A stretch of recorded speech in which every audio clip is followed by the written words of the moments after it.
பெண்கள் சோகப்படுவதற்கு காரணம் ஒன்றே இல்லை. அவர்களின் மனதில் சொல்ல முடியாத பல காயங்கள் இருக்கும். சில நேரம் அன்பு கிடைக்காததால், சில நேரம் நம்பியவர்கள் காயப்படுத்தியதால். வீட்டில் எல்லாருக்கும் சிரிப்பை கொடுக்கும் பெண், அதே பெண் இரவில் தனியாக அழுவாள்.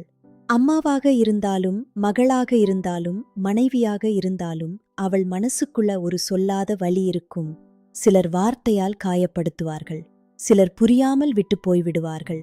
பணம் இல்லாத கஷ்டம், குடும்பப் பொறுப்பு, இவையெல்லாம் சேர்ந்து மனதை சோர்வடையச் செய்யும்.